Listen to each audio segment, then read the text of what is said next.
Bonjour et merci de me recevoir chez vous dans ce nouveau numéro de la Bourse des investissements, des marchés et des emplois. Ce matin, je voudrais partager avec vous un thème ou un sujet qui fait polémique, c'est celui de l'immigration. Moi, je fais partie de ceux qui sont favorables à une immigration de masse, non seulement de masse, mais aussi de qualité. Vous savez, j'ai souvent entendu des critiques acerbes contre les étrangers, contrairement à ceux qui le tiennent. Je suis favorable à ce que dans notre pays, il y ait une forte immigration pour compenser le déficit démographique. Je pense souvent que si on peut arriver à avoir plus de 20 millions d'étrangers sur notre sol, ce serait super, ce serait génial et ce serait magnifique pour notre économie. Je vous explique pourquoi. Premièrement, je prends l'exemple de notre budget annuel. Le budget annuel de l'État gabonais oscille entre 2 000 et 4 000 milliards de francs CFA.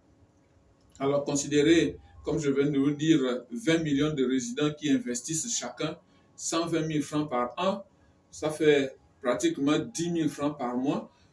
Avec un calcul simple, vous allez voir que le montant est de 2 400 milliards par an. C'est pratiquement le budget annuel du Gabon. Et si vous ajoutez à ces investissements les charges de consommation courante, c'est-à-dire le loyer, l'alimentation, la santé, l'éducation et tout autre, vous allez voir que ce montant sera encore plus élevé.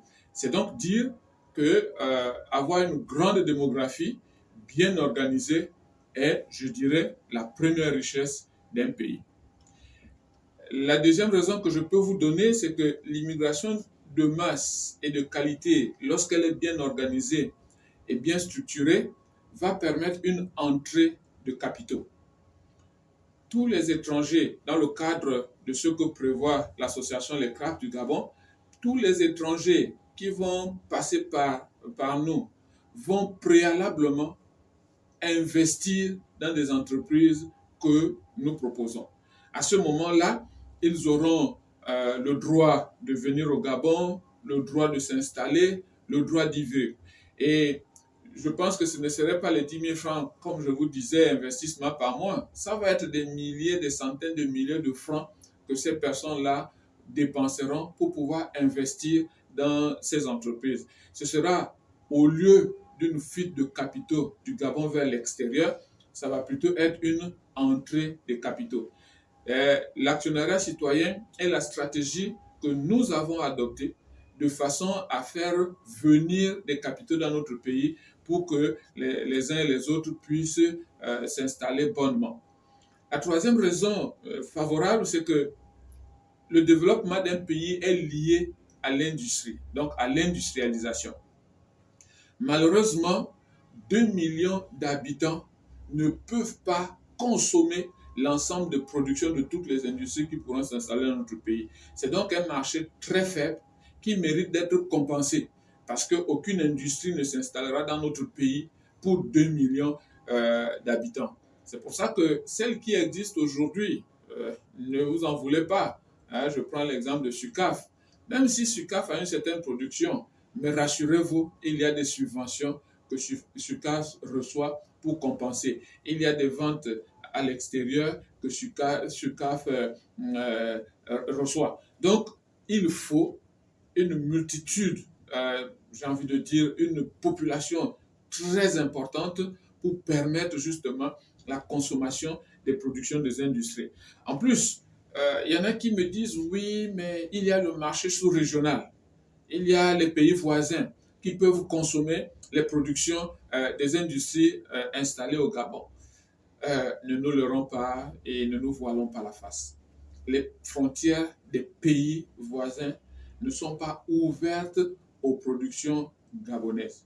De plus, les productions gabonaises coûtent bien plus cher du fait de tous les intrants dans la production, coûtent bien plus cher que les produits concurrentiels de ces pays-là. Et donc, si les industries gabonaises vont vendre à l'extérieur dans les pays voisins, il faudrait baisser largement les prix pour qu'ils soient concurrentiels. Est-ce qu'ils gagnent? Est-ce qu'ils ne gagnent pas? Mais toujours est-il que les autres ont la fibre nationale pour consommer local. C'est pour ça qu'il est important pour nous de constituer un marché local important par l'immigration. En quatrième, c'est la cherté du coût de la vie. Beaucoup de personnes ne comprennent pas que la cherté du coût de la vie est liée à la faiblesse démographique. Je m'explique. En affaires, 2 millions d'habitants, ce n'est pas un marché rentable. Je prends un exemple pour ceux qui sont dans le commerce, qui exercent dans le métier de commerce. La vitesse de rotation de leur stock n'est pas grande. Ça signifie que les marchandises ne s'écoulent pas rapidement pour qu'ils les renouvellent, simplement parce qu'il n'y a pas beaucoup de personnes qui achètent. En plus des charges liées donc au loyer commercial, au salaire, à l'électricité, à l'eau et à toute autre charge, il faut ajouter les coûts supplémentaires qui sont générés par le fait que les marchandises mettent trop longtemps dans les magasins. Ça, c'est important de le comprendre. Et pour pouvoir supporter ces coûts et supporter ces charges-là, les commerçants sont obligés de vendre leurs marchandises plus chères. C'est pour ça que tout coûte cher. Pourquoi? Parce que le coût de rotation de stock est très élevé, la vitesse de rotation est très basse et donc ils ne peuvent pas rentabiliser rapidement leur commerce. La cinquième raison que je puis donner, c'est qu'avec une population de 2 millions, il y a beaucoup d'investisseurs qui ne viennent pas s'installer en grand nombre dans notre pays. Malgré le fait que l'État ait multiplié les rencontres d'affaires à l'extérieur ou à l'intérieur, nous allons constater que beaucoup d'investisseurs ne viennent pas s'installer dans notre pays. Je connais un monsieur qui exerce dans un réseau de restauration en France. Et ce monsieur s'est approché de son patron pour dire, mais vous pouvez vous installer aussi au Gabon, ce serait une très bonne chose. La question qui a été posée est simple. Population. Lorsque le monsieur a dit 2 millions d'habitants, son patron lui a dit, c'est bon, ce n'est pas rentable. Je connais une autre personne qui m'a rendu ce témoignage.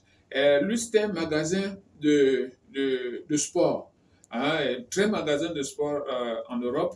Et cette personne était amie au patron de ce réseau de magasins de sport. Et tout de suite, l'a proposé parce que c'était de bons produits, de produits de qualité à bon prix. Et il lui a proposé pourquoi ne pas ouvrir une succursale au Gabon. Tout de suite, la question qui lui a été posée, population. Dès qu'elle a dit 2 millions, le monsieur lui a dit ce n'est pas rentable pour moi. Sauf si je le fais pour toi parce que tu es une amie, mais ce n'est pas rentable pour moi. Vous voyez, donc 2 millions, c'est un blocage économique. Et c'est pour ça que beaucoup d'entreprises ne peuvent pas s'installer au Gabon et c'est pour ça que le chômage est là. L'autre raison que je pourrais donner, c'est qu'il existe un modèle économique mondial qui démontre que l'immigration de masse n'est pas une mauvaise chose. C'est Dubaï. Je me souviens, il y a quelques années, un diplomate marocain pouvait m'apprendre que la population des États des Émirats arabes unis était de 450 000 habitants. Je n'ai pas vérifié. Mais vous allez voir qu'aujourd'hui, Dubaï est peuplé d'étrangers, sans être envahi. En réalité, personne n'envahit personne. Aucun pays n'envahit un autre. Et de grands pays, la preuve c'est que de grands pays comme le Canada continuent d'ouvrir leurs portes à l'immigration, aux immigrés. Donc, si ces grands pays dits développés ont des politiques d'immigration, pourquoi pas un pays comme le Gabon qui est en déficit démographique? Et rassurez-vous, ce n'est pas par une politique de natalité que nous allons parvenir à corriger ce déficit. C'est rien que par l'immigration. C'est pour ça que je fais partie de ceux-là qui sont convaincus qu'une immigration de masse est une solution pour le développement de notre pays. Quel que soit ce que l'on peut dire, quel que soit ce que l'on peut faire, il y a la nécessité d'ouvrir les portes aux étrangers, mais d'une manière organisée, d'une manière structurée. Je dis souvent que le Gabon a des emplois pour 20 millions de personnes, mais pas pour 2 millions. Aussi longtemps que notre démographie ne sera pas importante, de nouvelles entreprises dans de nombreux domaines d'activité ne pourront jamais être créées. C'est pour ça qu'il est important pour nous de considérer cette question et de pouvoir trouver des voies et moyens pour développer. Et l'une des solutions, c'est celle que je vous donne aujourd'hui. L'actionnariat citoyen est une solution. L'actionnariat citoyen est une possibilité parce que les étrangers vont investir de leur argent dans les structures qui vont être créées au Gabon. À ce moment-là, je répète à nouveau, il n'y aura pas fuite de capitaux comme nous nous plaignons des étrangers, mais il y aura plutôt entrée de capitaux. Je n'ai pas envie de dire que c'est un débat ouvert, mais j'ai plutôt envie de dire des opinions peuvent être partagées, mais je reste convaincu. Si je vous en parle, c'est parce que ça fait partie des stratégies du cabinet pour pouvoir engranger les capitaux nécessaires à la création des entreprises et au développement de notre pays. Je le dis, je le ferai parce que c'est la solution que nous avons trouvée pour développer notre pays et surtout pour avoir les moyens de réaliser les projets que nous avons. C'est une idée que nous avons partagée avec vous, que j'ai voulu partager avec vous ce matin. C'est un projet que j'ai voulu partager avec vous pour que vous ne soyez pas surpris de la politique que nous allons avoir en matière d'immigration parce que nous pensons que les autres participeront au développement de notre pays. Donc voilà ce que je voulais partager avec vous ce matin dans ce numéro de la Bourse des investissements des marchés des emplois, en espérant que nous pourrions recevoir vos opinions. Il suffit de nous écrire soit sur notre page YouTube, soit par email au numéro qui s'affiche et nous nous ferons le plaisir d'échanger avec vous. Mais rassurez-vous, l'immigration est la solution pour le développement de notre pays. Je vous remercie de m'avoir suivi et je prie Dieu qu'il vous bénisse davantage. Soyez en bonne santé. Merci beaucoup.